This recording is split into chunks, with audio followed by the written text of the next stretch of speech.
participantes, e hoje nós vamos contar com a presença de um amigo, de um colega de longas datas, e eu vou passar a coordenação para Zé Augusto, que vai ter aí a honra de apresentar os nossos dois aí convidados aí principais da reunião. Zé Augusto, por favor. Luiz, eu queria pedir desculpa que às 19 horas vou ter que participar de outro evento, né? E a gente está naquela fase que é Deus me live, que você sai de uma e entra em outra. Então, desde já, muito obrigado por sua presença. E Zé Augusto, por favor, aí apresente. Vamos tentar aproveitar você nessa 1 hora aqui, né? Então, inicialmente, boa noite a todos, né? Dando continuidade ao nosso programa de educação médica continuada da Clínica e Hospital São Lucas, Rede DO. Hoje eu diria que é uma sessão para lá de especial. A gente tem a oportunidade, né, de ter o professor Luiz Cláudio Lemos Correia, é um indivíduo, como Souza colocou, já é um amigo, já é um sergipano, já é um velho conhecido. Acho que a primeira vez que ele veio aqui, ele estava apresentando um trabalho de prolapso, não era isso, em ventrículo direito, e depois a gente, né, eu me lembro que eu tive a oportunidade de julgar ele nesse trabalho, e depois a gente se encontrou em Brasília, e amizade muito grande. Hoje é um indivíduo que colabora e nos ensina e nos ilumina numa questão que é fundamental, que é filosofar mesmo sobre a prática médica, é filosofar sobre como é que a gente está usando essa qualidade da racionalidade, como é que a gente está usando a lógica. Mas eu acho que Luiz tem uma coisa interessante, que eu fui dar uma buscada, já que era uma sessão filosófica, é que o pensamento antigo, eu acho que Mateus vai poder contribuir mais com esse ponto do que eu. No pensamento antigo se tentava separar a razão da emoção, a razão do que eu sinto. E hoje a neurociência ela termina afirmando que o indivíduo que não se emociona e o indivíduo que não sente, que não empatiza, contrário à crença popular de que o frio decide bem, esse indivíduo é o que pior decide. Então, o indivíduo que acha que consegue separar o hemisfério direito do esquerdo, esse é o indivíduo que talvez pior decida. Então, eu acho interessante que a gente tenha hoje o professor Luiz, que é coordenador do Centro de Medicina Embasada em Evidência da Escola Baiana de Medicina, Saúde Pública, fundador do movimento Choosing Wisely Brasil, para falar para a gente. E também é muito interessante, viu, Matheus? O Matheus é professor visitante da Harvard, trabalha na Unisal, também é membro do movimento MAC, né, do MAC, lá da Academia Sergipana de Letras.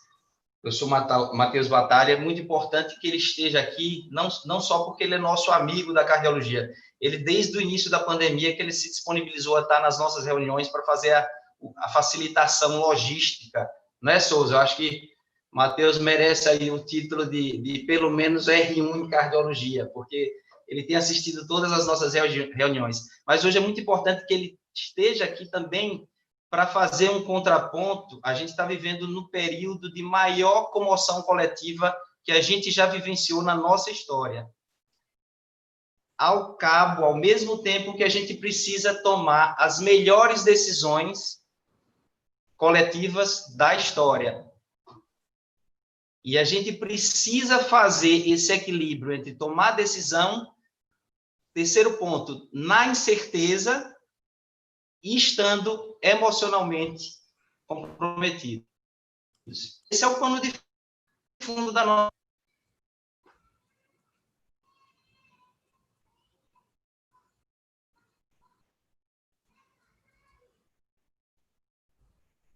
Parou, né? Eu acho que travou aí. Acho que travou, Foi né? alguma questão na conexão dele, Souza. Deve ter sido a conexão dele. Ou então foi Guto que se emocionou. Foi. Foi como ele falou, emocionalmente comprometido. Teve uma comoção, né? Você está vendo qual a reação que você provoca, Luiz? Agora que eu vi você aí, eu nem cumprimentei você. E aí? Estou Tudo aqui bem? desde o começo, vendo vocês aí discutindo filosofia. É que eu estava procurando aqui, não achei seu nome e acabei sem falar com você. Continuo sem achar seu nome aqui. Está difícil de você estar em contato conosco e eu não estar? Está É difícil? iPhone 4G SH, né? Bote sua foto aí. Bote sua foto aí, você não está bem vestida, não? Sabe que a mulherada só aparece se arrumar, né? Não, isso aí tem gente que vai fazer educação física, vai fazer atividade física, né? E aí não aparece, né? Cadê Zé Augusto? Provocou a fera, Souza. espera a próxima reunião, viu? Para ver como é que Sheila vai estar, viu? Ô, Eu estou Souza, aqui, minha gente. Peraí, é que eu estava fazendo aula também. Deixa eu apagar aqui o barulho do computador, que eu estava fazendo uma aula. o Zé Augusto está entrando de novo aqui, peraí. Estou aqui, olha eu aqui, pronto. Ah, pronto. Tudo bem? É só lembrando que a gente já está ao vivo, tá, Souza? Perfeito. Ô, Luiz, aí você poderia já começando, né? Que Zé Augusto deve Cheguei. Chegou, ele reentrou aí. Pronto, então o que eu já estava realmente finalizando, então o que eu queria colocar como um ponto de fundo é esse, né?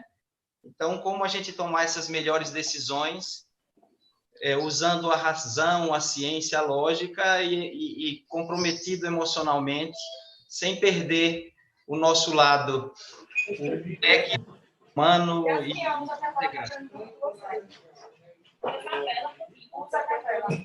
Pronto, Luiz. Eu vou desligar aqui o meu celular. Eu vou colocar no mute.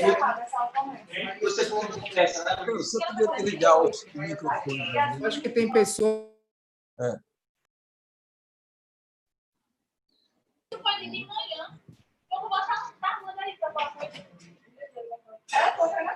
Tem muita gente aí. Né? Matheus, você consegue desligar os microfones? Estou desligando, Souza. Pronto. Eu acho que agora eu desliguei todos. Aí só vou ligar o de Luiz agora, só um minutinho, peraí. Pronto, Luiz, aí, pronto. Pronto. Então, eu vou fazer uma pequena introdução também, primeiro expressando assim meu prazer. Realmente eu me sinto em família com vocês, né? Daí a informalidade com que eu estou aqui conversando e brincando, porque já foram tantas vezes que eu fui presencialmente, né? Essa vez é inédita por eu estar indo aí, assim, virtualmente, né? É sinal dos tempos, né? Mas você vê que traz coisas boas, né? Pelo menos uma das coisas boas da pandemia foi a possibilidade de a gente estar mais próximo, assim, virtualmente, já que esse tipo de reunião já virou um hábito.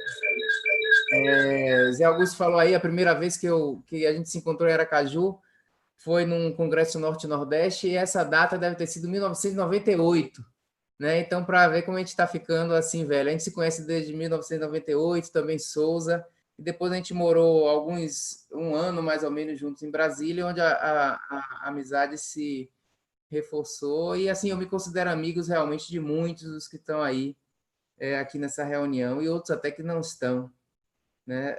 Eu sei que essa reunião que a gente está participando online, ela é a sessão magna, que é uma sessão magna assim, histórica, né, no São Lucas. Eu acho que eu já vi até a primeira lista de presença dessa sessão, que eu sei que tem um livro que eu já vi assim, a assinatura, alguém já me mostrou, deve ter sido Souza que mostrou isso.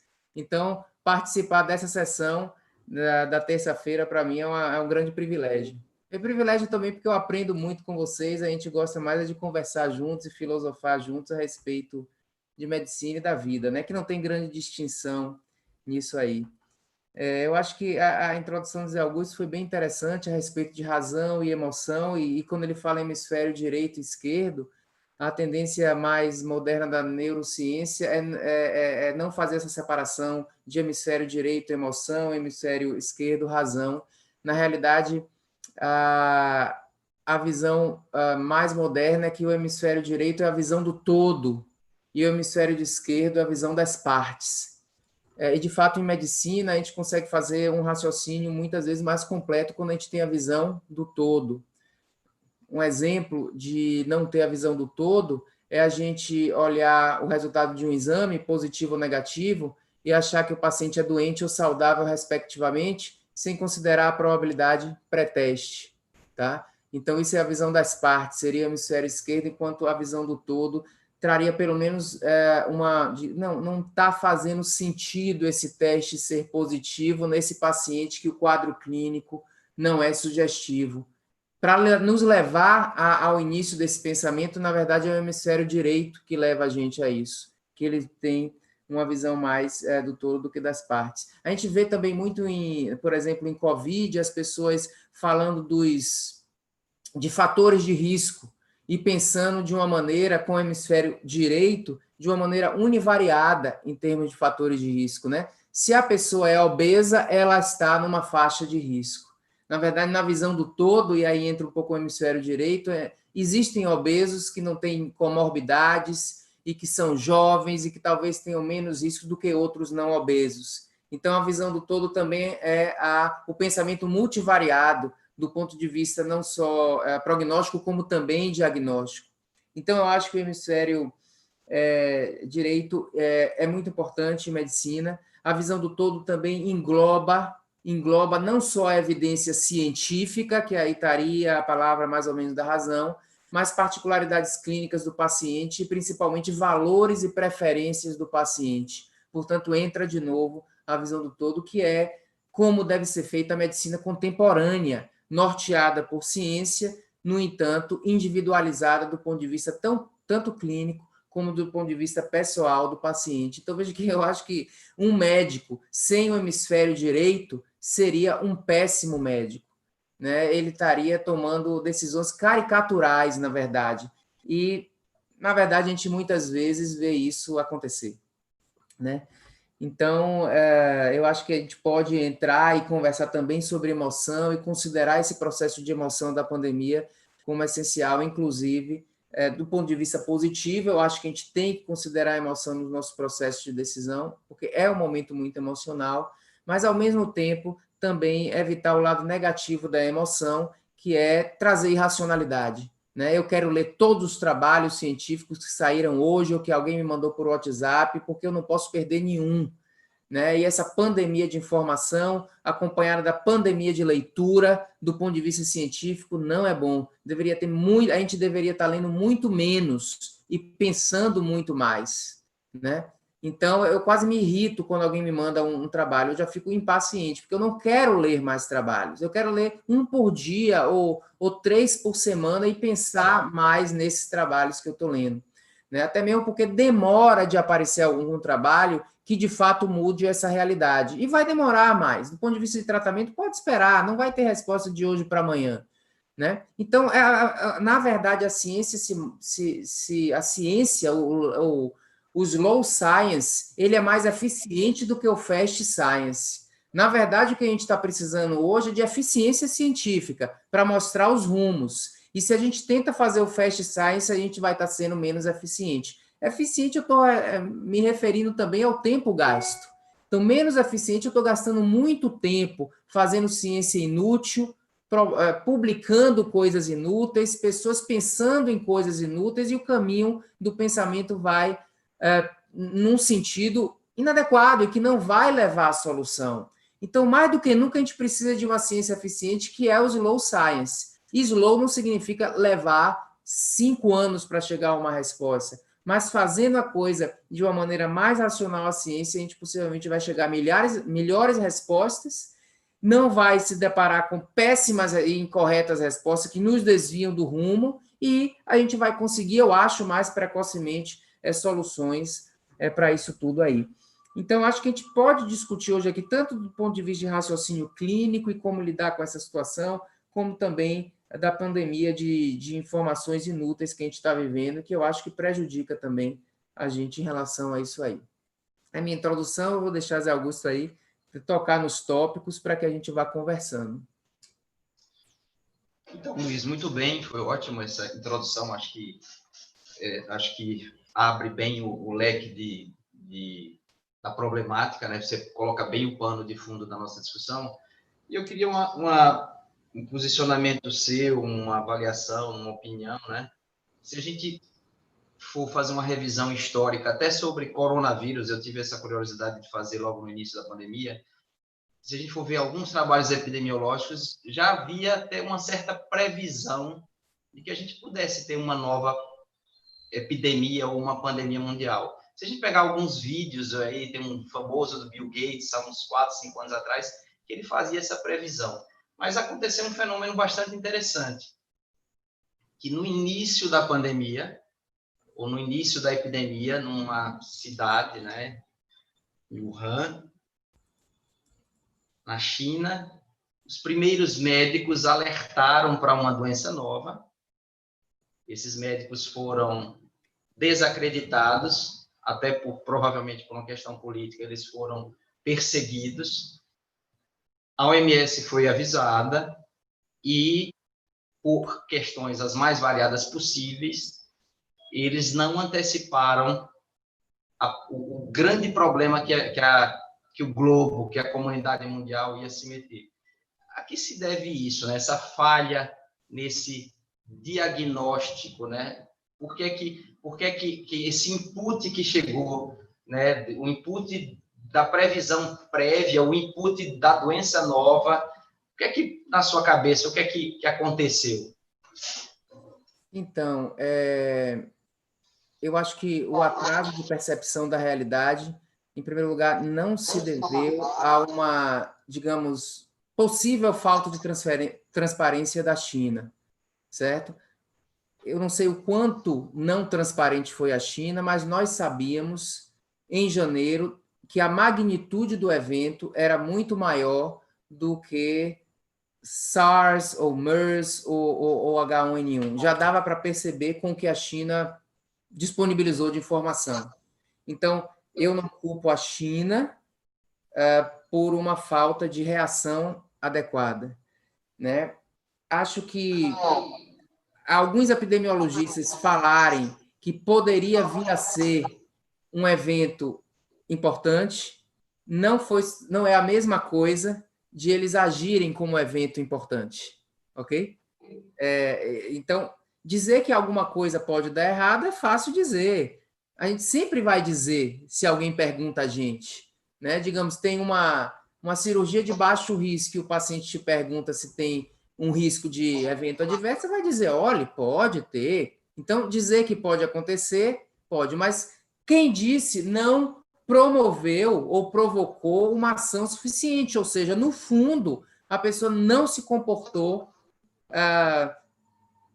entendendo que aquilo ali poderia ser um efeito escalável e mesmo na incerteza teria que ter ações. Um exemplo é o Anthony Fauci, que é o grande orientador lá da Casa Branca, né? Epidemiologista famoso, imagino que seja um grande epidemiologista, né? Que teve um grande papel na AIDS e tudo mais, um cara de muito bom conceito, me parece ser um cara bom falando, né? E ele está lá na liderança, né, do todo o controle da epidemia nos Estados Unidos, e em janeiro, em 21 de janeiro, ele falou que, obviamente, a gente deve levar isso a sério, ok? Essa foi uma frase, obviamente a gente deve levar isso a sério. Ok, então dizer que a gente tem que levar algo a sério, qualquer um pode dizer. A questão é o quanto a sério essas pessoas deveriam nos ter dito que deveria levar a sério. Em seguida, o Anthony Fauci falou: a população americana não deve se preocupar ou ficar com medo disso. O risco é muito, muito baixo para os Estados Unidos. Ok? Então, se perguntar, Anthony Fauci, tem risco? Ele ia dizer, tem risco, mas é muito baixo, não precisamos nos preocupar. Em 21 de janeiro, 5 dias antes de Nassim Taleb publicar seu artigo, dizendo isso pode ser um evento catastrófico. Duas visões totalmente diferentes. Um é epidemiologista, mais reconhecido no mundo, e um não é médico, nem epidemiologista, nem nada. Então, no meu modo de ver, essa reação tardia, não só de líderes mundiais que são orientados por epidemiologistas, como de epidemiologistas, ou como de institutos de epidemiologia, como o CDC, Organização Mundial de Saúde, nós, enquanto médicos também, essa reação tardia veio pelo fato de que nosso modelo mental não é acostumado com eventos escaláveis. Os eventos clínicos que a gente está acostumado, até mesmo os eventos contagiosos, são de pequena proporção. E a gente pensa probabilisticamente. Se na minha carreira de 25 anos de profissão eu nunca vi um negócio desse, a probabilidade é baixa. Todo o nosso raciocínio clínico é probabilístico. E o raciocínio para eventos escaláveis, para os cisnes negros, não é probabilístico. São eventos de menor probabilidade, mas não impossíveis. Mas se eles ocorrerem, o impacto será tão grande que se eu perceber algum sinal de que isso pode vir a acontecer, eu tenho que agir, mesmo que eu esteja agindo com base em incerteza. É o inverso do pensamento Choosing Wisely. O pensamento Choosing Wisely, que é o meu, é o nosso, que tenta fazer uma medicina racional, não é por causa que eu estou me preocupando com um câncer em um paciente que eu vou rastrear o câncer de todo mundo. Um câncer de próstata ou câncer de mama. Porque um câncer que deixou de ser diagnosticado não é um evento escalável, no máximo prejudica uma pessoa. E ainda de uma maneira probabilística. Para eventos escaláveis, a gente não deve pensar Choosing Wisely, nem menos é mais. E essa percepção que Bill Gates teve em 2015. Porque se você vê a palestra dele do TED, ela é uma palestra assustadora, a maneira como ele coloca. Ele realmente acha que aquilo ali vai acontecer e parecido com o Nassim Taleb. Então, dois não médicos que são acostumados com esse fenômeno, um Bill Gates, porque ele próprio é um cisne negro, da história de vida dele, e Nassim Taleb porque lida com as questões de bolsa de valores, de mercado financeiro, onde volta e meia acontecem esses fenômenos, foram capazes de prever o que nós médicos não fomos capazes. Então, para mim, essa é a principal ensinamento. Porque eu escrevi em 31 de janeiro, no blog, que isso não seria um cisne negro. Isso foi um cisne negro. Embora Nassim Taleb diga que não é, mas aí ele está querendo esculhambar com essa cara em dizer que nem cisne negro ele é. Isso é. Ele diz que isso é um cisne branco. Não é. Isso é um cisne negro porque isso é um evento de baixa probabilidade e que teve grande impacto, semelhante a 11 de setembro ou ao tsunami lá que ocorreu na Ásia, né? ou aos eventos, ou uma última queda aí da Bolsa de Valores na década de 90, semelhante a esse tipo de coisa. Então, acho que o que faltou, tardou a reação deveria ter sido no final de janeiro, não é culpa da China, isso é colocar a culpa em outra questão, e o distanciamento social deveria ter ocorrido em fevereiro. E se a prevenir um desfecho, e, paradoxalmente, a gente não ia saber que preveniu. Entendeu? Tem essa questão também. Se a gente tivesse entrado com um distanciamento forte em fevereiro, ou fechar as fronteiras ali no início de fevereiro, não ia ter epidemia nem na Europa, nem nos Estados Unidos, nem em lugar nenhum. E a gente não ia nem saber que preveniu e achar que tudo foi um exagero.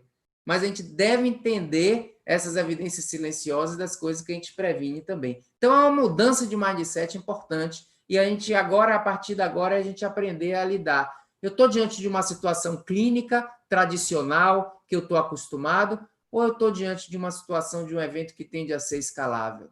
Esse é o aprendizado, eu acho, para a gente. Pelo menos para a gente ensinar as gerações futuras que podem viver um evento desse tipo no futuro.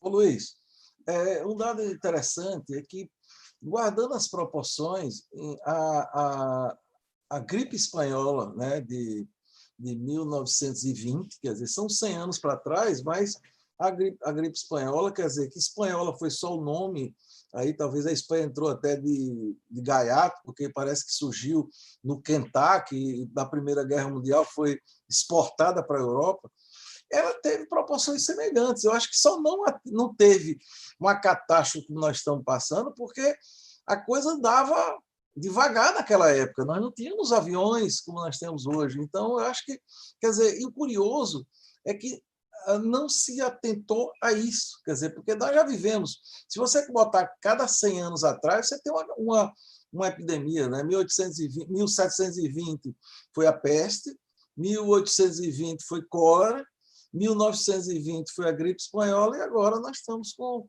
o novo coronavírus, né? Então reforça, né? Reforça assim o equívoco.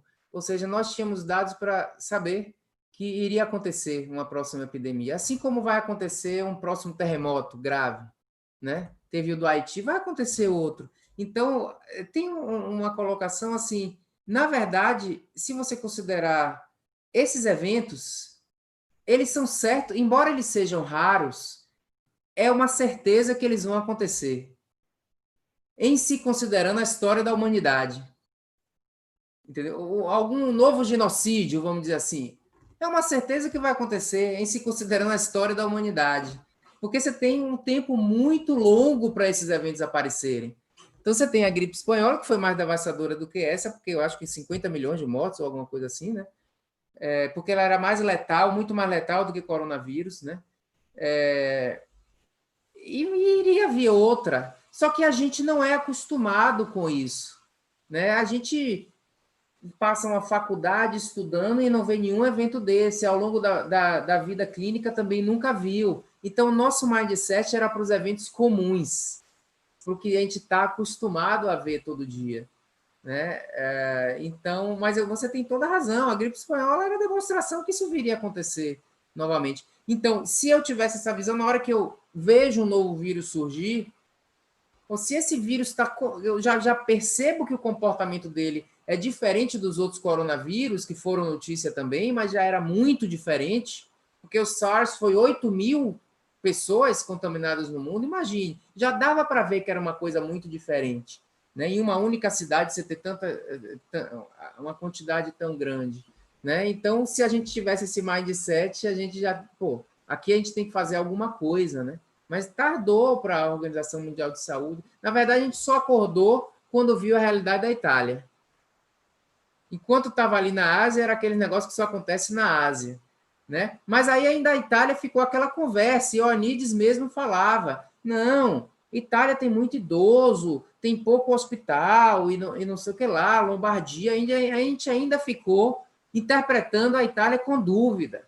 Aí, quando se alastrou para os outros países da Europa e chegou nos Estados Unidos, tá bom, já aconteceu, mas aí já tinha acontecido.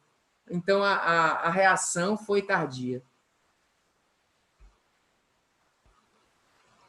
Oi, Luiz. Matheus.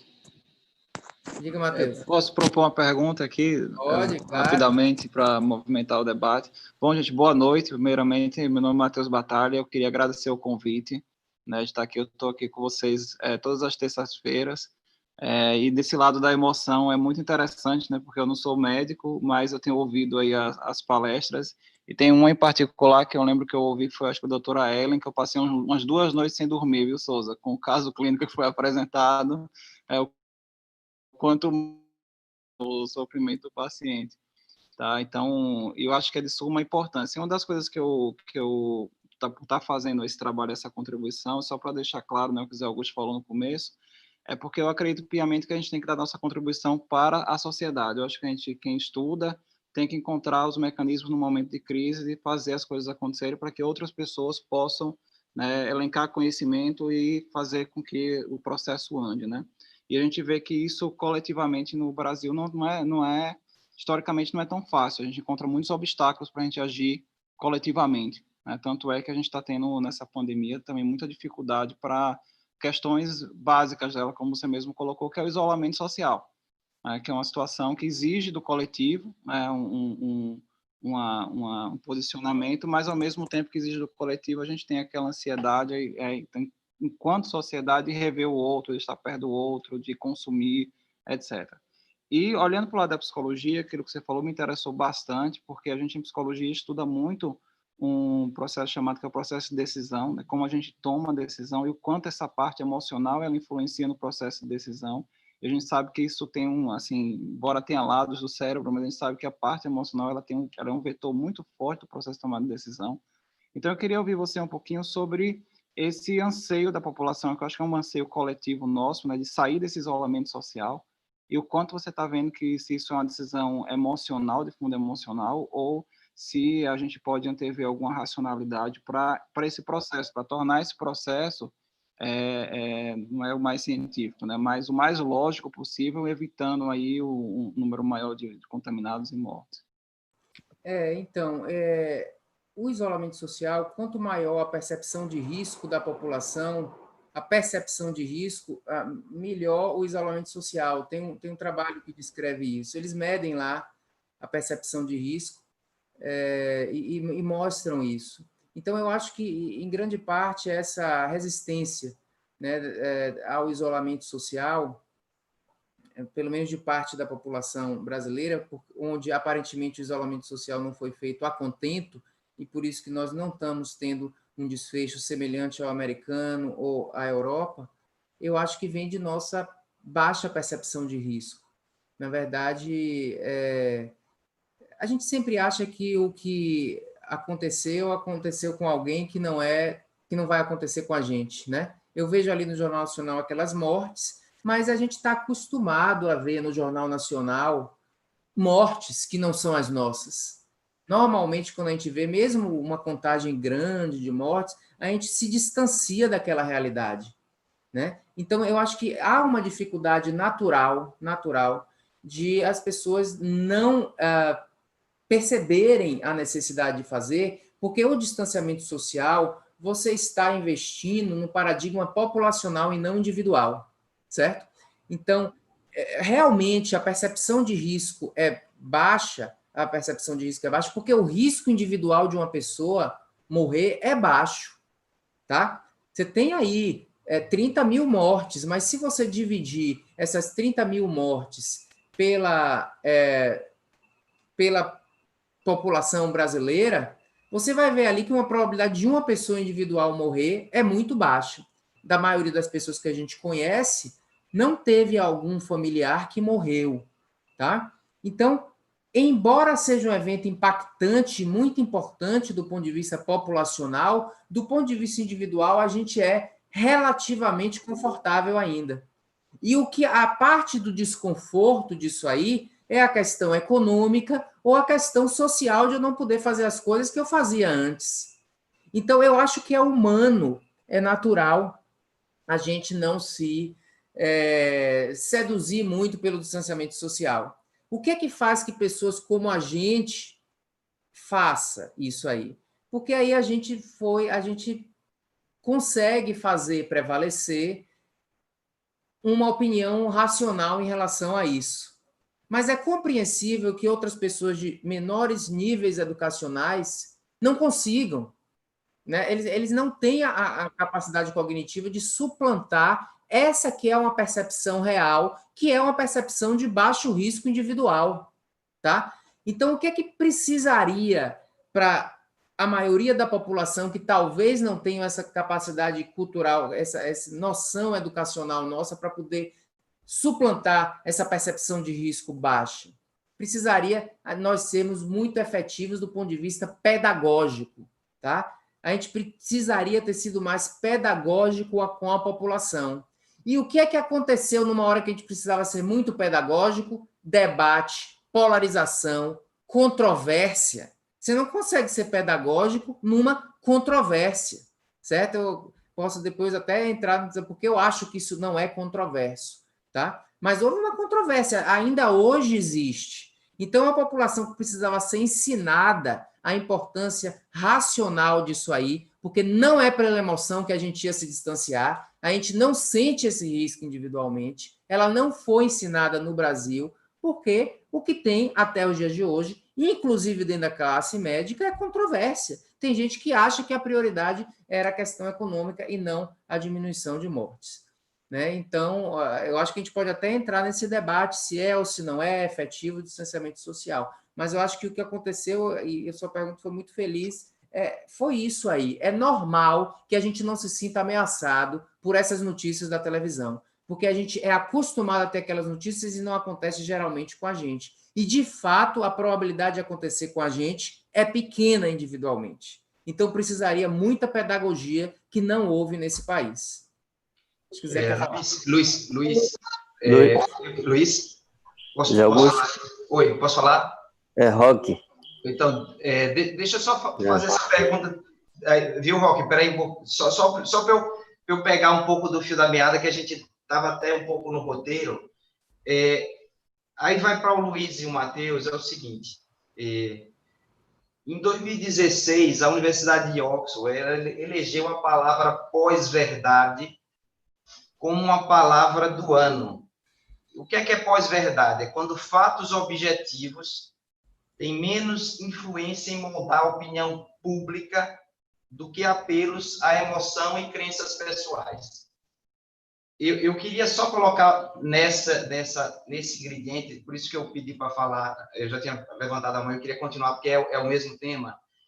Eu acho que a gente vive hoje, se eu tivesse que eleger uma palavra para 2020, eu elegeria a palavra infodemia, que é essa pletora de informações que a gente está tendo.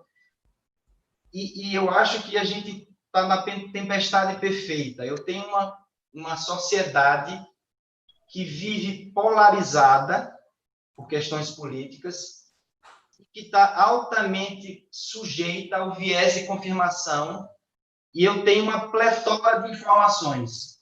O que é que a sociedade faz?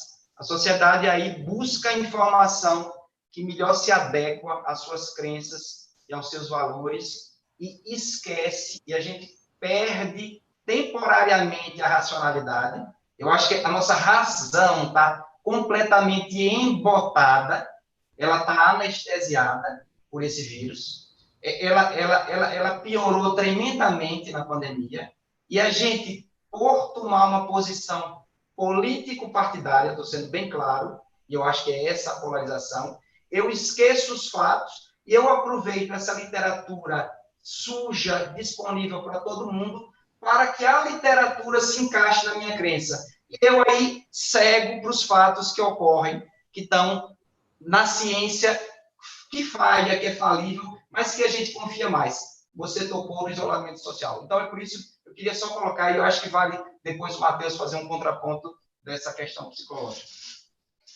Eu gostei dessa sua colocação, porque eu acho que a infodemia oferece informações de todos os tipos para todos os vieses de confirmação, como nunca ofereceu, né? Então, pessoas contra o distanciamento social, eu vi fazendo aulas e utilizando evidências assim meio esdrúxulas, como aquelas características de diferentes países que deram certo, que não deram certo. Você consegue fazer tudo, a gente tem evidência para tudo, quanto mais nesse momento. Eu acho que eu gostei aí da colocação. Então, eu acho que a gente parte de... A gente precisa... Luiz. Diga, Roque. Roque?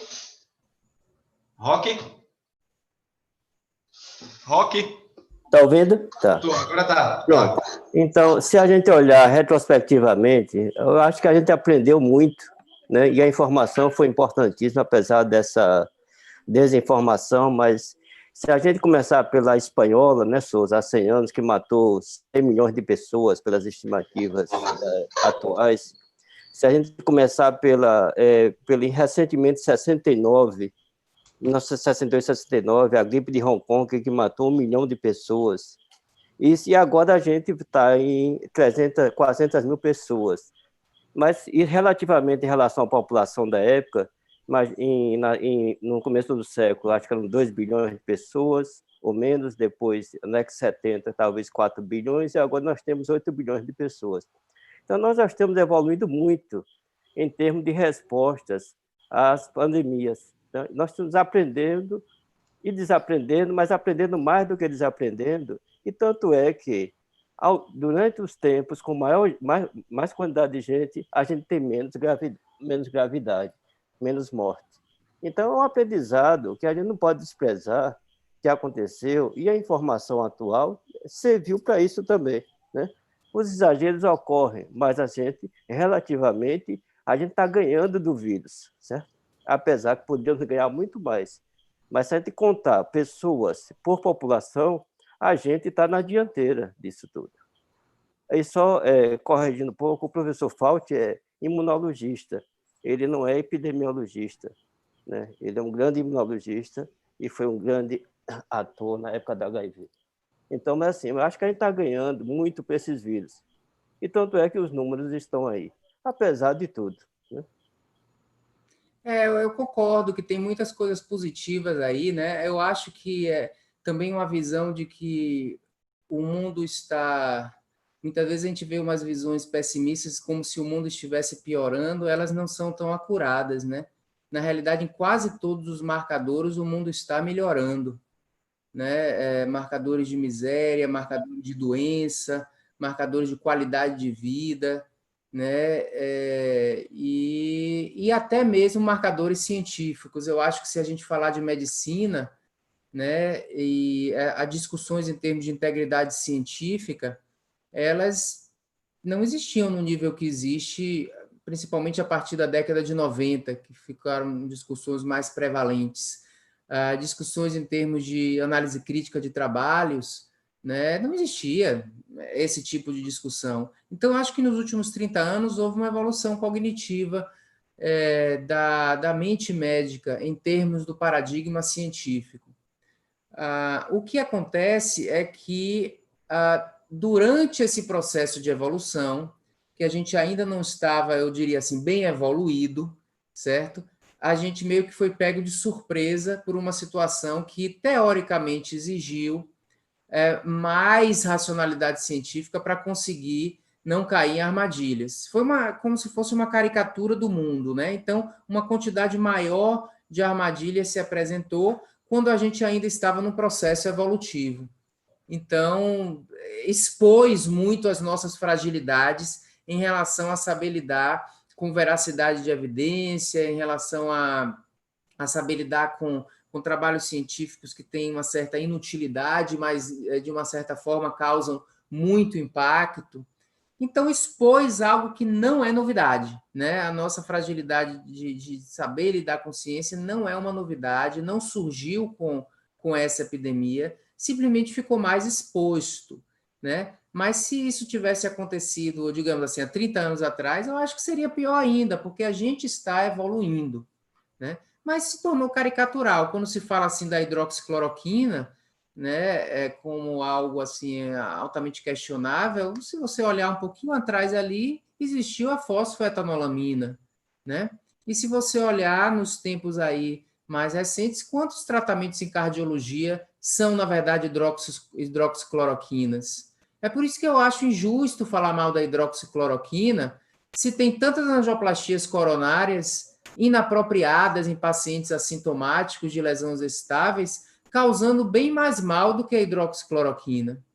Então, hidroxicloroquina não é novidade nenhuma.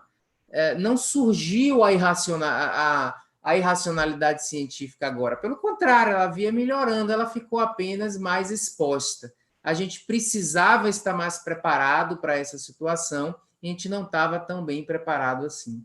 Mas eu compartilho de sua visão de que a gente está num processo de evolução e possivelmente a nossa reação a essa pandemia foi melhor, mundialmente melhor. Agora, nesse momento presente, no meu modo de ver, a gente tomou 7-1 de novo enquanto país, né? Eu acho que é bem interessante a gente ver o resultado das medidas da Europa, né? Da Europa como um todo, a Europa Ocidental, não vou dizer só a Alemanha ou etc., não, controlou e foi publicado ontem aí a quantidade de mortes que provavelmente foi prevenida, né? Como a gente está vendo, o maior gráfico da maioria os gráficos da maioria dos estados nos Estados Unidos, realmente a curva bastante lá no ponto descendente, e eles começando a abrir, e o Brasil aqui tomando de novo um 7-1 mais vexatório do que o de 2014.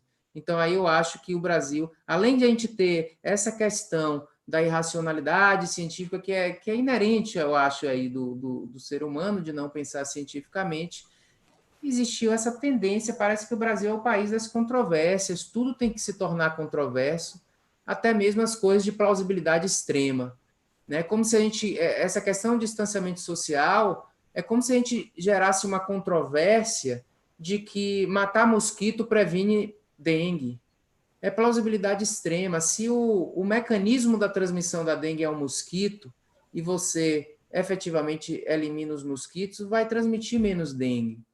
E se o mecanismo, portanto, da transmissão do coronavírus é contato físico de pessoas e você reduz isso, vai transmitir menos também, numa proporção, com um impacto escalável. É por isso que é até questionável discutir custo-efetividade de tratamentos cujo impacto é muito alto. Pensem aí, quando é que a gente discute custo-efetividade? Quando é que as coisas têm custo-efetividade duvidosa? Quando elas são pouco efetivas. Quando elas têm um tamanho de efeito lá questionável. Geralmente as coisas como um desfibrilador numa prevenção secundária, mesmo que ele seja caro monetariamente, se você analisar, ele vai ser custo-efetivo. Então, você tem aí uma terapia, que é o distanciamento social, que é plausibilidade extrema, igual a matar mosquito, de benefício escalável, não encaixa numa controvérsia econômica. Até mesmo porque o econômico a gente pode analisar depois. Agora é a questão de salvar vidas. E, no entanto, o Brasil entra numa controvérsia que até mesmo o Donald Trump, em um determinado momento, passou a concordar e a apoiar o distanciamento social, né? Luiz, você falou uma coisa importante aí, que eu acho que eu tenho percebido aí, que é uma coisa que me incomoda. É que não é só a irracionalidade, a irracionalidade assim, é piorada, digamos assim, complicada pelo viés de polaridade política, que eu acho que é que tem incomodado muito, pelo menos a mim, nessa pandemia. Você falou várias terapêuticas aí que não têm evidência, né, e que não, eu não vejo tanto ataque, nem tanta defesa assim pela nossa comunidade, né? E aí você vê, porque o Trump falou lá que a cloroquina era boa, aí virou um palco de guerra, né? Então você vê a turma da direita defendendo a cloroquina até a última instância e a turma da esquerda toda hora atacando com artigos, com não sei o quê, com notícias, com blog. Então eu me sinto muito incomodado com isso, porque eu nunca tinha visto isso na vida, né? A medicina ser pautada pela política, né? Então assim, a gente vê várias terapêuticas sem evidência ou com evidência questionável que a gente uns usam, outros não. Alguns questionam, como você questiona muitos no seu blog, mas com a cloroquina foi como é que eu posso dizer, uma repercussão muito além do normal. E aí você vê que tem um viés político aí que, assim, eu não me sinto muito assim, confortável com isso. Eu não sei, Zé Augusto pode falar aí. Eu só queria, sua pergunta foi perfeita e a observação do Luiz foi perfeita em relação à angioplastia. Eu só acho que a angioplastia no doente estável, ela foi incorporada quando a gente pensava fisiopatologicamente. Então, é uma comparação que tem uma certa diferença com a cloroquina. A gente está em 2020, a gente já tem as bases da medicina baseada em evidência, a gente tem uma doença viral, a gente tem uma droga que tem potencialmente efeito, mas nem vou discutir isso, e não tem nenhum modelo viral que seja efetivo, e a gente tem um trabalho in vitro que foi efetivo em replicação do vírus. Então, a gente tem que analisar sob uma ótica um pouco distinta. Qual é a minha receita para tratar uma pneumonia viral? E aí entra zinco, entra vitamina D, entra cloroquina. Claro que a bola da vez foi cloroquina, porque o Trump é um cara que age na polarização. Isso é a estratégia política do Trump e do Bolsonaro, é dividir e polarizar. Então, existe isso, você tem razão. Mas eu acho que a gente tem que fazer uma distinção do que é eu ser um médico da década de 70, quando surgiu a angioplastia, quando surgiu a cirurgia do Favaloro, que eu começo a acreditar que eu boto ponto, eu salvo vida, mesmo no estável. E depois isso muda e eu tiro essa crença de mim. É diferente do que uma doença nova chegar e eu estou propondo um tratamento. Mas a sua colocação é perfeita, é do Luiz também. Eu acho que o que você está dizendo, eu colocaria assim: a probabilidade a priori da hipótese da hidroxicloroquina é muito menor do que da hipótese da angioplastia no paciente estável, né? Digamos, a plausibilidade, melhor dizendo, né? A plausibilidade é maior, né?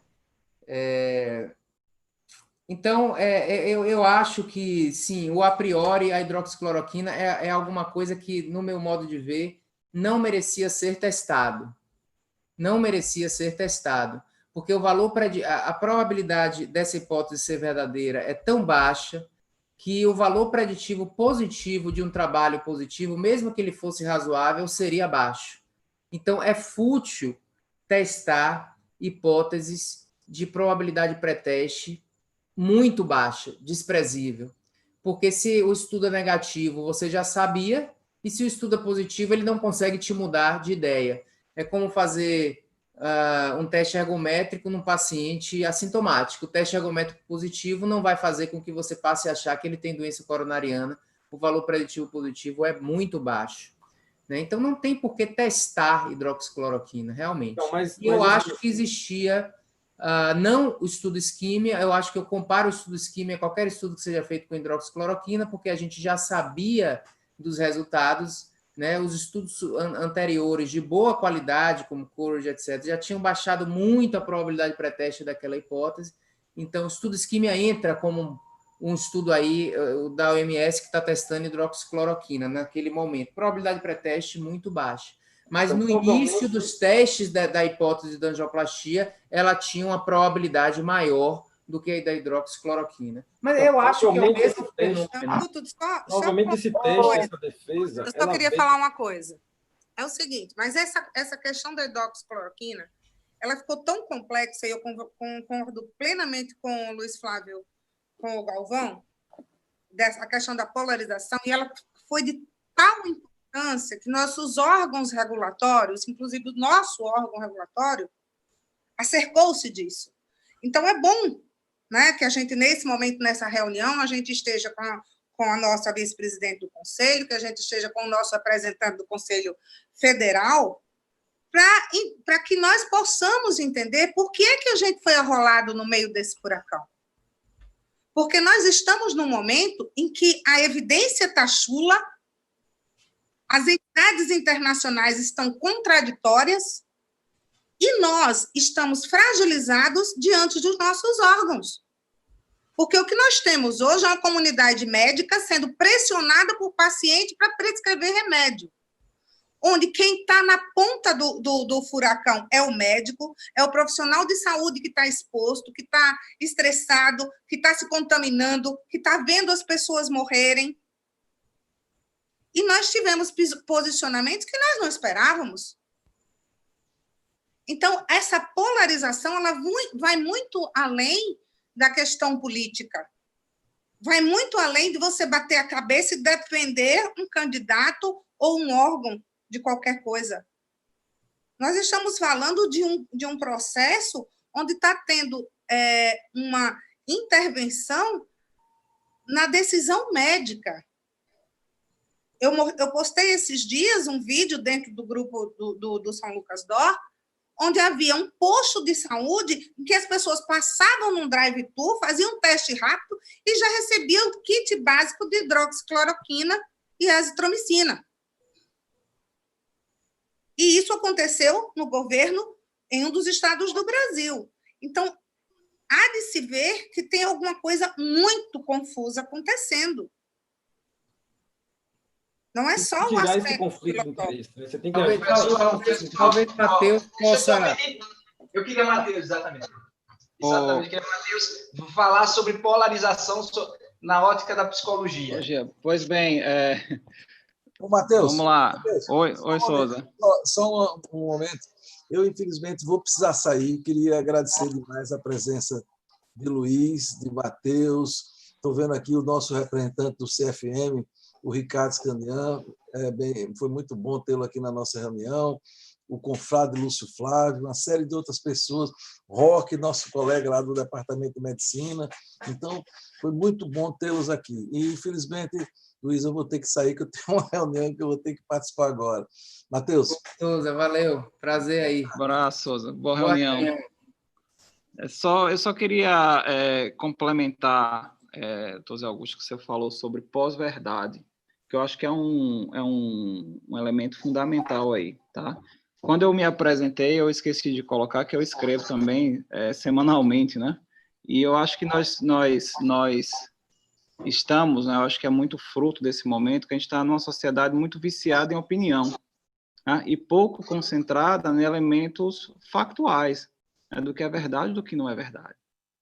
Parece que a gente tem um anseio muito grande de ter múltiplas opiniões, tanto elas das mais variadas formas possíveis, contraditórias, e parece que ansiamos muito por esse debate, assim, por esse embate, né, essa contradição, e eu acho que isso não é uma coisa muito saudável, tá? Eu acho que não é um momento que não reflete o melhor da humanidade.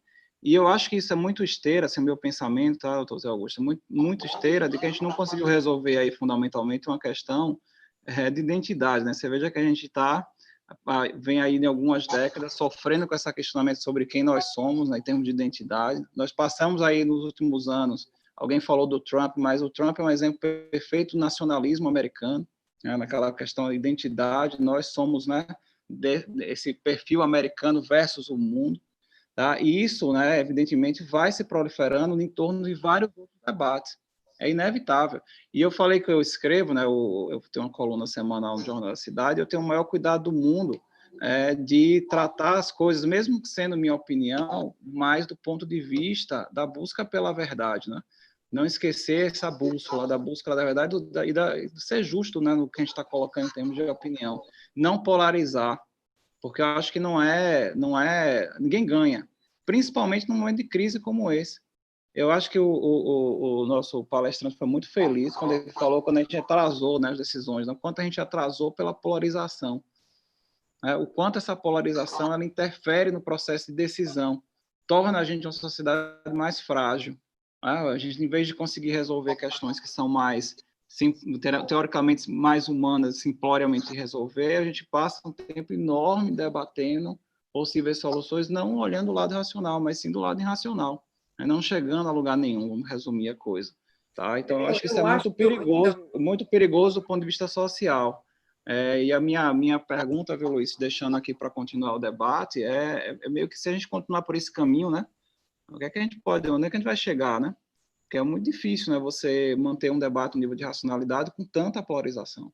Uma das formas que eu acho assim de a gente tentar despolarizar, né, é tentar despersonalizar essa discussão, né? Eu mesmo evito muito falar. Você vê que como não é nossa realidade, eu falo o nome de Trump, né? Mas eu evito falar o nome. Eu tenho evitado falar o nome da droga, do antimalárico, porque eu já acho que já foi muito falado.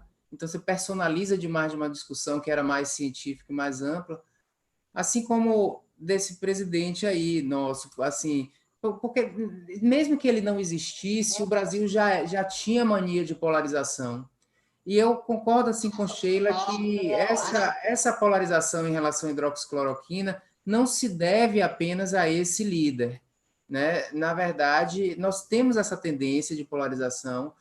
Quando eu, Zé Augusto e Flávia, que está aí também, e junto com o nosso grupo, a gente fez um trabalho onde a gente entrevistou médicos de 2 estados, né, do Brasil, através do CRM, né, dos estados, e para COVID grave, 89% da resposta era que utilizaria hidroxicloroquina. Esse trabalho está sendo publicado na revista Evidence nos próximos dias aí. 89%. Então, isso não justifica uma questão política onde esse presidente aí tem uma preferência de 27% ou alguma coisa assim. Então, eu acho que vai além, e é por isso também que eu comparo com angioplastia coronária. Porque eu acho que é o mesmo fenômeno, digamos assim, de heroísmo médico que leva a gente a querer se ligar a coisas que não têm evidências. Eu acho que o fenômeno é parecido. De fato, o nível de probabilidade a priori é diferente, mas eu acho que é o mesmo fenômeno. Não é só... Eu não acho que os médicos estão prescrevendo por motivação política. Eles estão prescrevendo porque a gente tende a fazer mais, a gente não, principalmente situações que a gente acha que precisa resolver a questão, a gente, quando não tem como resolver, faz coisas fantasiosas, e eu acho que essa é a verdadeira razão disso. Luiz, assim, também é assustador, se 89% acredita numa medicação sem evidência nenhuma, ela pode fazer alguma coisa, ou seja, a formação dos nossos profissionais está perigosa, certo? Então, se a medicina baseada em evidências não conseguiu educar as pessoas que a gente precisa no mundo de hoje, que a ciência é predominante, né? Que a gente tem vários exemplos disso. E 89%, 90% da população médica acredita em coisas que não existem. Então, assim, nossas escolas estão falhas, né? A formação posterior à saída das escolas também está falha, e a gente está entrando num mundo perigoso, quando você está batendo que medicina baseada em evidência é importante, o mundo está andando ao contrário. Então, assim, é preciso fazer alguma coisa para a gente tentar reverter isso a curto, médio prazo, porque senão isso vai acontecer com hidrox, vai acontecer com qualquer outra droga. A quantidade de anti-inflamatório que é utilizado nas emergências médicas no Brasil é uma coisa inimaginável, certo? Para situações que você, como imunologista, eu olho, pois que risco essa pessoa está correndo. Então, a gente precisa rever isso, os conselhos, as faculdades, toda a parte da educação tem que ser revista, porque isso é perigoso. É interessante. Então, você fala em educação médica, ou seja, escola médica. Eu acho que, além da escola médica, vai além da escola. Eu falaria em algo mais amplo, que é a cultura médica, certo? Cultura científica, né? Cultura médica, não, o quanto o pensamento científico faz parte da cultura médica. Isso. E eu ainda iria mais amplo ainda, eu diria a cultura da sociedade. Porque a ausência do pensamento científico nas decisões não é uma carência só da decisão médica, de todas as decisões políticas, decisões sobre segurança pública, sobre estratégias de educação, decisões até mesmo econômicas, elas não são baseadas em evidência. Você não vê nenhum gestor público dizendo minha proposta é essa porque a evidência é essa. Exatamente. A proposta dele é essa porque ele explica por quê, na cabeça dele é essa, e para ele é uma garantia de sucesso. Nem tem o pensamento probabilístico aí. Mas então, a medicina é um mundo científico, Luísa. Mas a medicina é um mundo científico, né? Apesar de ter muitas situações, mas é um mundo científico hoje, né? A medicina não é ciência, né? A medicina é uma prática profissional que deve ser norteada pela ciência, mas ela não é uma prática científica. Luiz, né? Eu queria até... Então, a minha percepção, quando eu tento também tirar um pouco a responsabilidade do médico, assim, é a sociedade que tem que ser, que tem um problema de letramento científico, que tem que ser alfabetizada cientificamente. E também, além da escola propriamente, eu acho que a cultura todo esse processo de alfabetização científica que a gente tem que juntos estar promovendo. Eu acho que tem uma evolução lenta aí. Hoje é um pouco melhor do que ontem, né? O mundo era muito mais fantasioso assim. Agora, também não querendo combater fantasias. A gente precisa também de fantasias, nem que seja a fantasia de um time de futebol ou do escudo de um time de futebol como algo religioso para mim. A gente precisa disso, às vezes, para se aliviar. Então, fantasia, crença ou fé, crença, e Sheila é especialista nisso, é essencial. Algum tipo de fé para o ser humano, para a humanidade, é essencial. É só a gente não atrapalhar esses dois paradigmas. Prescrição de remédio não pode ser baseado em fé. Aqui, ó, só um depoimento de alguém que está assistindo, que foi uma das melhores reflexões sobre essas questões da ciência que a pessoa eventualmente compareceu. Então, eu acho que está cumprindo plenamente. Tem alguém que quer fazer uma pergunta aí? Tem alguém que Estão me ouvindo, Luiz? Estou sim, estou ouvindo. Então, boa noite. Aqui eu sou Flávia, estou infiltrada como geriatra aqui. Sergipana, morando em São Paulo, em breve voltando aí, se Deus quiser. Flávia, tudo bem? Tudo bem, Luiz? Ouvi sua voz. Conhecia de foto e de WhatsApp, mas não de texto. Eu vou só colocar uma coisa que talvez entre um pouco nessa temática que você propôs. Acho que alguém está com o microfone aberto aí. Eu vou só colocar uma questão que talvez entre um pouquinho nessa temática da medicina não ser só ciência, talvez indo para sendo um pouquinho a advogada do diabo aqui na discussão, no sentido assim, por exemplo, o que fazer quando a evidência não existe, né? Porque, na verdade, o conhecimento vem de refutar, você não comprova nada. Então, vamos supor, no momento em que a gente não tem pensando na Covid, né? Que a gente não tem um tratamento que seja bem definido, como que essa prática era feita no passado, em que a gente não tinha evidência para certos tipos de doença. Então, o que fazer, como raciocinar até que surja a evidência, entendeu a pergunta? Então, nesse caso, eu fico pensando nessas condutas de por exemplo, não tem a comprovação de que é bom, mas também ainda não tem a comprovação de que pode causar mal, é uma droga conhecida, por que não? Sabe? Essa sensação de que a gente pode praticar um pouco de alquimia ou de arte enquanto a ciência não chega. que, por um outro lado, é arriscado, óbvio, mas me vem a sensação de que isso talvez acontecesse para qualquer droga conhecida. Por exemplo, se a ivermectina fosse a primeira droga a ser lançada com atividade in vitro, talvez ela fosse a hidroxicloroquina do momento, né? Então, como fazer esse jogo até que... Se tivesse um francês também, assim, com um dom de viralizar as coisas, também ia ser a hidroxicloroquina, né? É. Mas como você enxerga assim, essa questão de como raciocinar, como pensar diante desse contexto de que muitas vezes vai entrar, talvez não a evidência científica, mas talvez o seu background em alguma... Por exemplo, talvez um reumatologista prescrevesse mais hidroxicloroquina do que uma pessoa que não tem hábito com a droga, entendeu? Assim, a gente utilizar um pouco daquilo que a gente tem de bagagem de experiência e não de evidência, até que surja uma evidência mais definitiva. Não sei se deu para entender o ponto. Entendi perfeitamente. Eu agradeço, Flávia, essa sua colocação, porque me dá a oportunidade de dizer o seguinte, a experiência clínica, e aqui eu tenho grandes colegas muito experientes, que primam pela experiência, são exemplos do quanto a experiência clínica é importante. É pena que Souza saiu também. De como a experiência clínica é importante para essa prática da medicina, que é a prática do todo, né? Eu acho que a visão do todo, ela precisa da experiência clínica. É essencial no processo de decisão. Mas o todo é feito de partes. E a parte que diz se um tratamento é eficaz ou não, ela não deve ser baseada na experiência clínica. Pelo contrário, a experiência clínica faz a gente desaprender essa informação. Ela é um anti-estudo, ela não é só assim, não é suficiente para provar. Ela causa uma ilusão, porque a experiência clínica ela é repleta de viés de aferição, viés de confusão, viés de confirmação, tá? Então, a gente não deve criar conceitos de eficácia com base em experiência clínica quando estamos em situação de feedback tardio.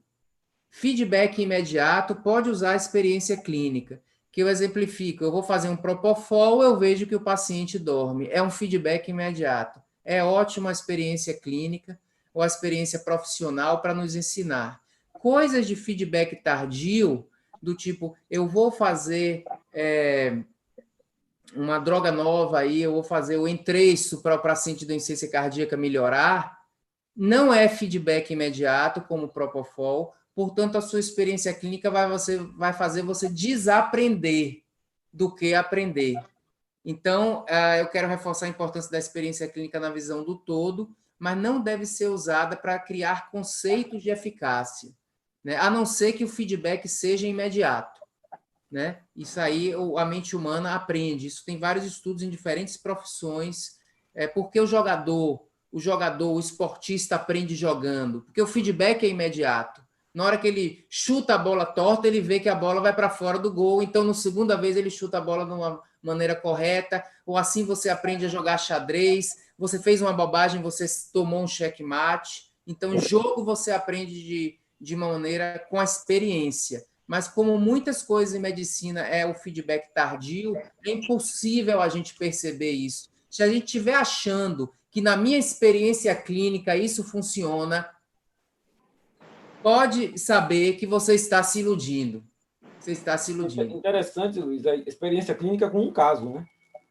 O pessoal cita o Calil, por exemplo. Calil tomou, melhorou, olha aí, tá vendo? Então, isso é interessante. Um caso e sem controle, né? Um caso que ele viu e que tomou cloroquina e ficou bom, né? Então, para ele já funciona. É interessante. Então, você veja como são os nossos formadores de opinião, pelo menos os que estão na Globo nos programas de semana de manhã, né? São esses aí.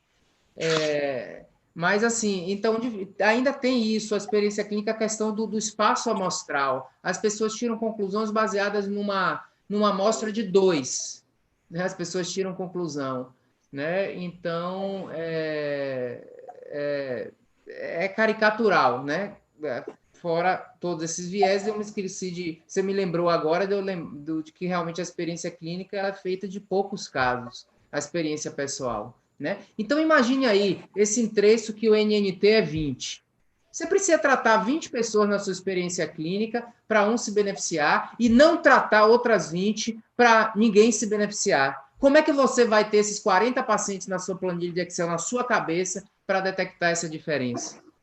E fora que 20/20 nem é estatisticamente significante, né? É impossível, não tem como detectar a eficácia de coisas que não têm feedback rápido pela experiência clínica. Isso é ilusão. Agora, a experiência clínica é muito importante para muitas outras coisas, né? Então, eu acho que a minha colocação é essa, Flávia. Agora, tem coisas que a gente não precisa de evidência empírica para fazer. Não deve precisar. Isso aí responde por 20 a 30% de nossas condutas médicas, que são as situações que se assemelham ao paradigma do paraquedas, né? Eu vou entubar o paciente em insuficiência respiratória grave que parou de respirar, mesmo que não tenha um ensaio clínico. Essas são coisas que não devem ter um ensaio clínico. Elas não estão sob questão. A natureza já mostra a gente. São coisas, e além disso, a maioria de feedback imediato. Então, para essas coisas, a gente não precisa de ensaio clínico, de trabalho, de evidência empírica, até mesmo porque nunca vai ter. Nem deve ter, porque um comitê de ética não ia liberar. Mas, fora isso aí, a gente tem que pensar no princípio das consequências não intencionais. Ou seja, você faz uma coisa com uma intenção, salvar lá a vida de alguém, mas tem consequências não intencionais múltiplas que a gente não imagina quais são, concorrendo para prevalecer em relação àquele seu único objetivo, que já é de probabilidade baixa porque não foi demonstrado. Claro que a probabilidade maior é alguma consequência não intencional acontecer, ao invés de sua única consequência intencional. Então, isso aí dá a base, e consequência não intencional não é só evento adverso. Eu fico discutindo muito isso com o Zé Augusto, eu não sei a incidência de evento adverso grave com hidroxicloroquina, né? Tem até aquele ensaio clínico aí que não mostrou nenhum evento arrítmico, né? Em 600 pessoas, eu acho que foram testadas.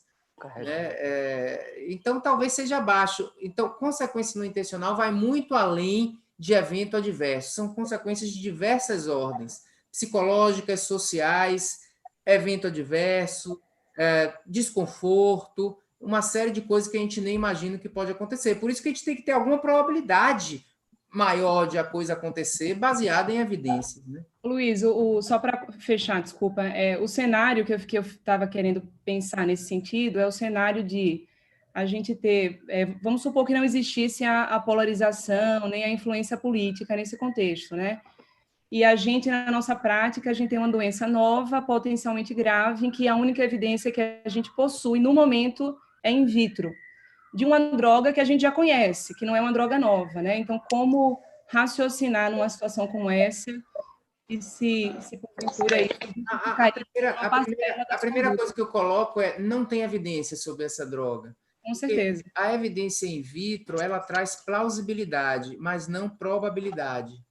E quando a gente está pensando em evidência prévia, a evidência definitiva, são aquelas que nos trazem alguma probabilidade pré-teste razoável. E in vitro é mais plausibilidade para surgir a ideia do que algo que aumente a probabilidade pré-teste daquilo funcionar. Né?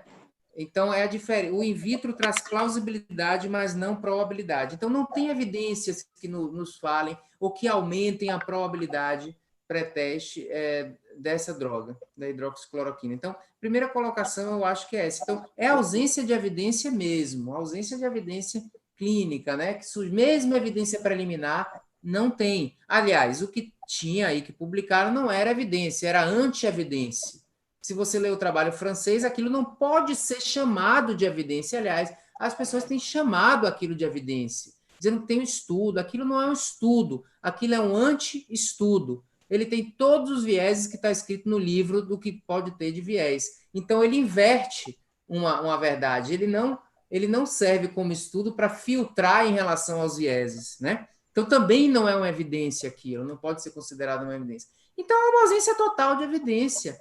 A probabilidade daquilo funcionar é igual à probabilidade de qualquer outra coisa que a gente possa inventar aqui, de uma solução mágica, de um floral, de qualquer coisa assim, não é diferente. Então, a gente não pode falar... eu não sei por que isso está em questão e não é outra coisa que está em questão. Você mesmo mencionou isso, né? Não, com certeza. Então, agora, eu acho que o que é que tem que fazer nessa situação? Nada. Infelizmente, eu não tenho nada para fazer, entendeu? Aliás, eu tenho muita coisa para fazer. Eu entubo, eu dou oxigênio, eu dialiso, eu hidrato. Se tiver infecção secundária, eu dou antibiótico. Então, a gente faz muita coisa, né? Pessoal, tem mais... Eu recebi muito questionamento em relação a isso. Tem mais pergunta? Né? Tem mais pergunta? Tá ótimo, excelente. Quem é que não teve a oportunidade de perguntar, de falar? Quero falar. Eu gostaria de falar, respondendo a Sheila como representante do Conselho. O Conselho, não cabe a ele dizer se usa ou não tal medicação. Ele não é nem contra quem prescreve, também não é a favor, não é papel do Conselho. O Conselho considera que o médico tem autonomia e conhecimento suficiente para adotar o tratamento que ele achar conveniente para o bem do paciente. Então, eu acho que o médico tem que sempre raciocinar para o bem dele. A nossa conduta é ética. A gente vai condenar o médico que prescreveu ou condenar o médico que fez. Então, isso aí a gente não tem como o Luiz disse, não tem feedback imediato, então a gente não tem resposta. Como é que, se a gente não tem resposta, a gente não pode ter uma posição, nem a favor, nem contra. Posso só colocar... Eu acho que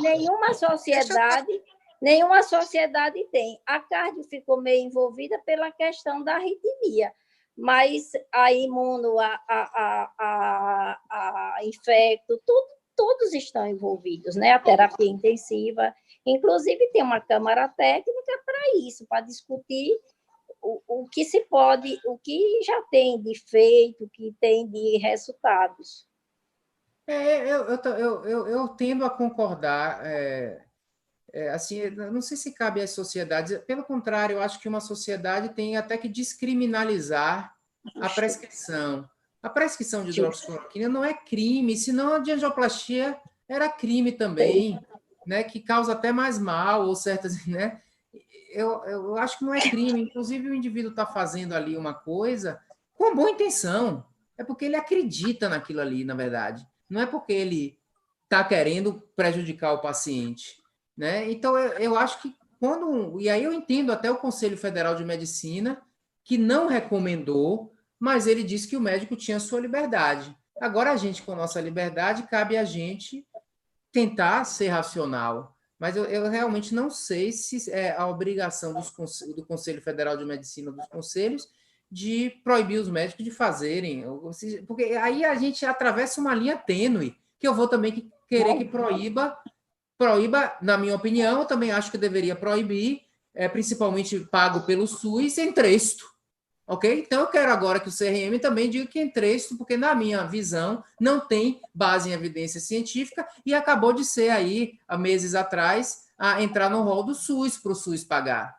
Então, na minha opinião, também acho que... Então, eu acho que não cabe realmente aos conselhos médicos isso. Não sei qual é a opinião do resto das pessoas. Exatamente. Eu concordo com você, Luiz. Eu acho que não cabe ao conselho médico. Até porque, dentro do nosso código de ética, tem um capítulo que diz que se o médico não se sentir à vontade para prescrever qualquer medicação, ele não deve prescrever. É direito dele. Eu acho que o grande problema nessa situação toda é que nós não aprendemos a lidar, desde a faculdade, com o dogma da onipotência, onipresença e onisciência. O médico, ele é educado para ser Deus antes de ser médico. Então, o fato de você ter que ficar inerte, entre aspas, considero inerte assim, não vou fazer isso porque eu posso fazer mais mal que bem, lhe dá uma conotação de inferioridade, de desatualização e de incompetência. E é esse que é o maior dilema hoje que a classe médica está sofrendo, e eu falo isso tirando qualquer viés político nessa colocação, do sofrimento de você tentar todos os dias explicar para alguém que de forma angustiada quer uma alternativa e você dizer, não tenho.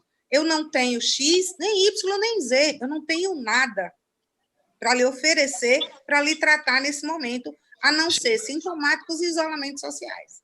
Sheila, veja, a gente, não, eu posso até fazer um comentário, mas acho que eu vou, é só porque assim, tem Matheus que está ancorando aí a nossa eu queria que Matheus falasse sobre isso, sobre a questão Mateus, da... E assim, só para a gente coordenar um pouco o tempo, porque eu acho que tem todo mundo aí, tem Luiz, trabalhou o dia todo, Matheus, etc. Aí só porque a nossa reunião até 19, mas a gente ficaria até 10 da noite tranquilamente nesse ótimo bate-papo. Então, eu queria, Matheus poderia falar, Luiz, e depois a gente pode... Eu queria colocar assim, uma palavra. Quando eu tenho incerteza, minha posição, a melhor estratégia é alocar o doente no ensaio clínico.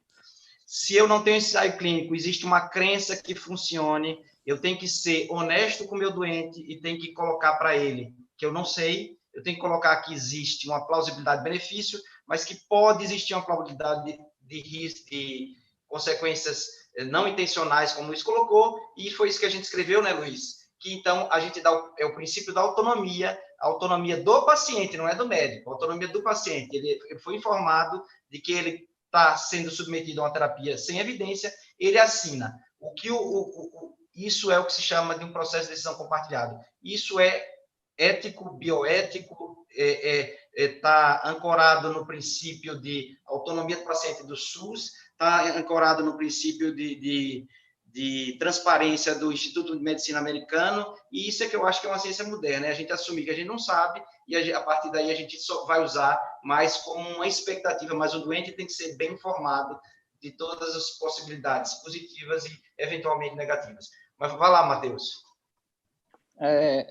Primeiro, ainda bem que eu estou numa reunião de cardiologista, que a minha internet caiu há pouco, eu quase tive um infarto aqui, viu, Zé Augusto? Eu pensando que a transmissão ia cair para todo mundo. Mas vai tratar infarto, mas não caiu, não, né? Virtual. Na reunião virtual foi por pouco, mas aí eu acho que todo mundo se manteve aí sem nenhum problema. Eu acho que foi um problema aqui meu. Mas, na verdade, era só agradecer o convite para debater com o Luiz, que eu acho que foi muito proveitoso. Poder lançar perguntas, né, para um professor tão iluminado, né, trazendo aí realmente ponderações e colocações importantes para esse debate, que eu acho que no momento que a gente precisa é justamente desse equilíbrio. Eu acho que é o ponto fundamental aí para guiar mesmo aí os próximos meses dessa tormenta que a gente está passando. Então, era muito mais para agradecer mesmo a recepção que vocês me deram. Eu não sou da área médica, né? Eu sou psicólogo hoje muito mais voltado para a escrita do que para ir para a sala de aula, do que para a profissão em si de psicologia. Mas eu acho que esse debate foi super, super positivo. E eu acho que eu vim para aqui nesse debate hoje com o espírito de aprender. Estou saindo dele com bastante aprendizado. É muito mais nesse sentido a minha fala.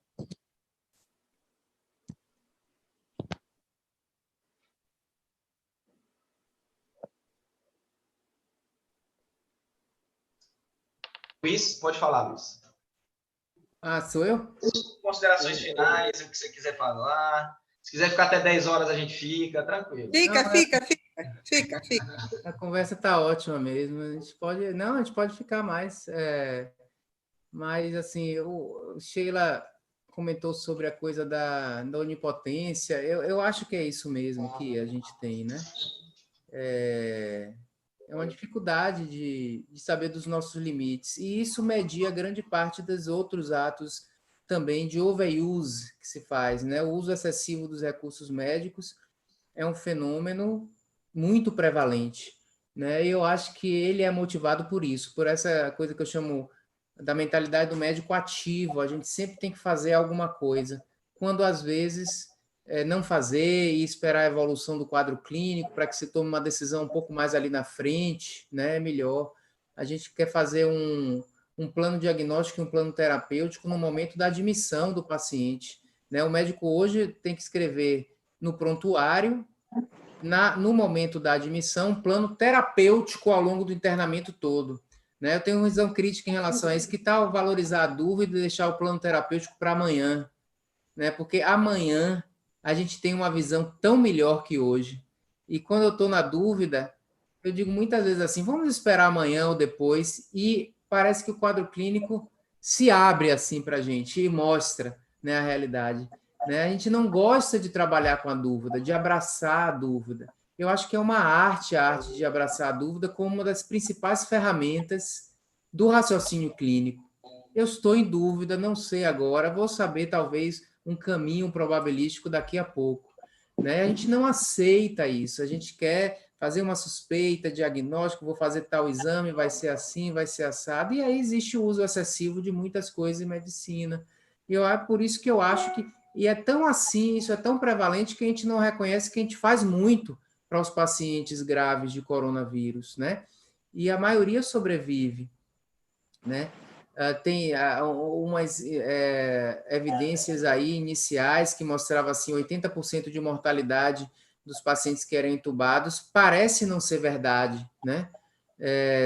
Talvez aquelas evidências tivessem viés de seleção ou até mesmo de conduta do local, etc. Porque, na nossa experiência, pelo menos o local do nosso hospital, é em torno de 20% de mortalidade dos pacientes entubados. Né? Então, significa que a gente consegue fazer muito por esses pacientes. Né? E a gente salva muito mais vidas do que perde. Então, não precisa chegar nesse ponto assim. Eu acho que os pacientes poderiam ouvir isso da gente também. Eu não acho que o paciente devia ouvir, eu não tenho o que fazer. Não, a gente tem muito o que fazer e a gente está fazendo muito. Né? Agora, como toda doença, a gente não é realmente onipotente. Né? Quantos cânceres aí a gente não consegue curar?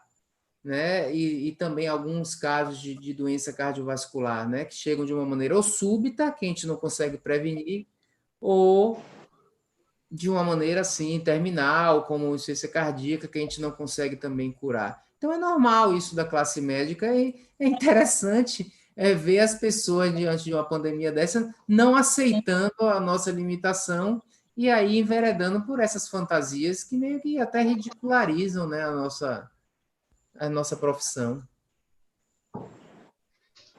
Ok. Luiz.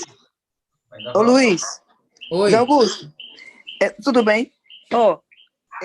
Eu tenho uma dúvida. A gente conversou muito sobre tratamento, sobre evidências, e eu estou hoje questionando muito os dados de testagem positivo, depois posterior, positiva, depois posteriormente dá negativo, não aparece GG, não aparece GM, e a gente não sabe o que dá resposta para o paciente, não tem nada que justifique isso, e os dados são todos em cima, as condutas são em cima dos dados de positivação de indivíduos. O que você diz em relação, assim, do ponto de vista racional, do que você me disse? Que bom. Quem é que falou? Foi essa ali? Fui eu. Oi. Eu tenho vivenciado muito isso, uma confusão extrema. Eu acho que está faltando, e eu estava até hoje pensando assim mentalmente, construindo algum texto, algum vídeo, porque está faltando muito o pensamento diagnóstico de probabilidade diagnóstica condicional nesse momento, ou seja, o resultado, o valor preditivo positivo e negativo de um teste depende da probabilidade pré-teste, isso é muito importante, né? E a gente tem que entender também as propriedades dos testes. Mesmo o teste de RT-PCR, que é tido como o melhor, ele tem uma muito boa especificidade, mas não tem boa sensibilidade, né? Então, sem considerar o momento que ele é feito, é porque em momentos mais precoces ele tem menos sensibilidade, mas lá no meio da doença ele vai ter mais, mas em média ele tem ali, na melhor das hipóteses, 70% de sensibilidade, um RT-PCR, né? Então, na verdade, a razão de probabilidade negativa dele, ou seja, a capacidade de diminuir a probabilidade, não é tão boa. E sabe o que eu acho mais interessante? Se você pegar uma sorologia, IgM, IgG boa, porque tem muitas técnicas, mas tem uma revisão sistemática que mostra algumas 90% de sensibilidade, 90% de especificidade. Tem sorologia que tem melhor razão de probabilidade negativa do que o RT-PCR. O que o RT-PCR realmente é melhor é a razão de probabilidade positiva. E tudo isso vai depender da probabilidade pré-teste, né? Sim. Da probabilidade pré-teste. Então, muito cuidado quando a gente pega uma pessoa da população geral, digamos, um pré-operatório de um procedimento, que ela não está sentindo nada, digamos que ela tem uma probabilidade pré-teste de 10%, certo?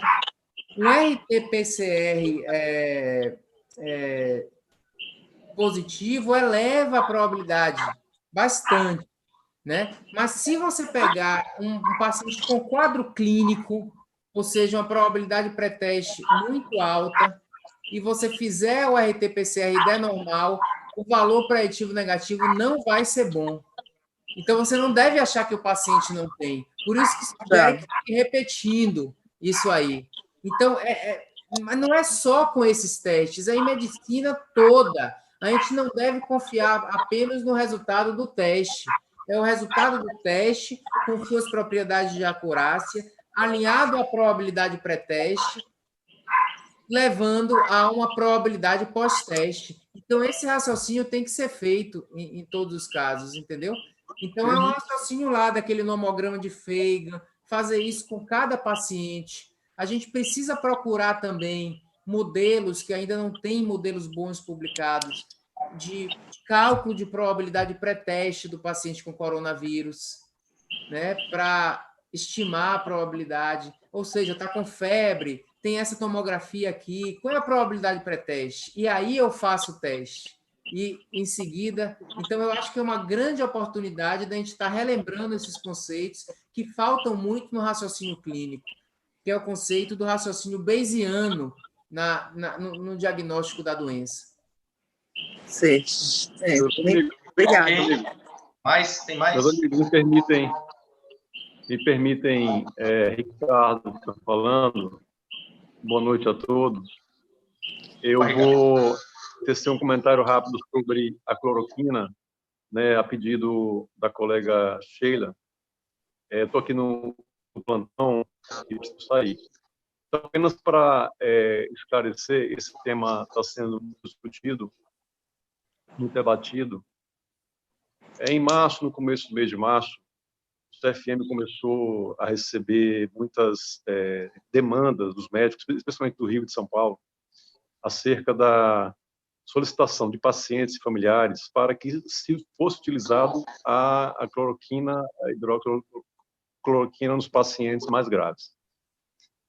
E como não havia e não há evidência máxima do uso da droga na doença, no Covid, os médicos se sentem, né, desamparados do ponto de vista legal.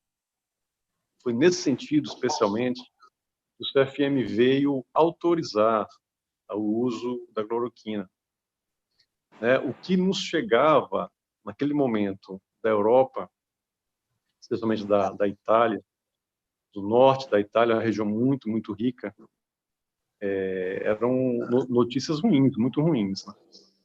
E então as pessoas estavam em pânico. Então a decisão do CFM não foi de indicar o uso da droga, nem muito menos de orientar. Não é essa a função do CFM, dos CRMs. Essa é a função da comunidade científica como um todo, né, especialmente das sociedades de especialidade. Mas para a tomada de decisão do CFM, nós ouvimos as câmaras técnicas de cardiologia, de terapia intensiva, de bioética, né, de direito médico, certo? Então, no sentido de salvaguardar a segurança profissional do médico, o CFM veio autorizar o uso. Ninguém está obrigado a usar. Nem também ninguém está obrigado a não usar. Okay? Então, especialmente nesse sentido. Buscando sempre, não sei se Guto estava tecendo comentários em relação a isso, mas muito, muito importante o que o Guto disse, buscando a autonomia do médico e do paciente. Hoje em dia, a medicina não é mais como no século XIX, no começo do século XX, primeira metade do século XX, que o médico tinha a total autonomia sobre o paciente para fazer aquilo que achasse que era o melhor. Não, hoje em dia, a tomada de decisão em medicina é compartilhada, médico-paciente. Então, o médico também tem que ouvir o que o paciente tem a dizer.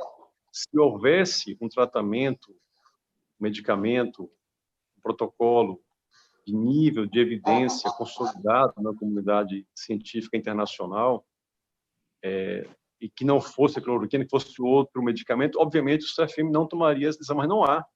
Não havia em março e não há ainda agora. Quando houver, vamos rever essa resolução. Tá? Meus amigos, eu peço licença, estou aqui no plantão, preciso sair. Mas apenas tomei a palavra para responder o questionamento feito. Muito obrigado pela atenção. Obrigado, Ricardo. Obrigado, Ricardo. Luiz, você finaliza e eu fecho a cortina. Tá bom. Não, acho que a gente conversou de tantas coisas, poderia conversar de muito mais, mas para mim foi muito enriquecedor. Mais uma experiência boa com vocês, né? Só tenho a agradecer. Isso aqui é um pouco um reflexo de minhas também longas conversas com o Guto nas últimas semanas, né? Conversas e coisas que a gente escreveu junto. Eu acho que é um pouco do resumo de tudo aí, que a gente resolveu compartilhar com vocês também. Mas agradeço a todos, eu acho que o clima foi ótimo e chegamos assim perto de falar de política, que eu tenho tentado falar o mínimo possível, né? E não confundir as duas coisas. Mas como aqui a gente está quase que em família, assim, eu ainda ultrapassei um pouquinho da linha tênue. Mas eu acho que nessa discussão médica, etc., a gente deve tentar se separar disso e que na hora que for para falar de política a gente fala. Porque senão a gente próprio se confunde. Porque a situação que a gente está vivendo politicamente muito, né? Se a gente for falar aí da questão da transparência dos dados, a gente falou da China aí, né? De se a China foi transparente ou não, e veja o que a gente está vivendo agora. Então, é uma coisa tão assim que não merece nem comentários para uma discussão como essa, né? Ela fica muito mais leve, mais filosófica, se a gente se afasta disso, nessa discussão. E eu acho que a gente conseguiu fazer isso. Permeou, porque não pode deixar de permear. Utilizamos Covid-19 como pano de fundo, mas verdadeiramente o que a gente discutiu foi ciência e pensamento médico. Na verdade, é o que importa e que é a nossa paixão. Então, eu agradeço a todos. Ótimo, Luiz. Beleza. Já você deixou já a pauta para a próxima reunião. Eu acho que eu tenho pensado muito o quanto eu me limito nas minhas opiniões sobre política, até eu começar a perceber que a escolha política, a linha política do meu país vai também impactar de forma substancial nos caminhos científicos do meu país, nos caminhos da pesquisa do meu país, de como a sociedade vai encarar o dado, o fato científico, de quanto eu vou ser mais alinhado a uma ciência, do quanto eu vou ser mais negacionista, etc. Então, eu acho ótimo não ter falado, porque hoje a gente veio falar, mas você falou uma coisa interessante no meio da sua fala, que está tudo junto, né? A gente não tem a política, a ciência, ela termina estando muito junto a ciência junto à política.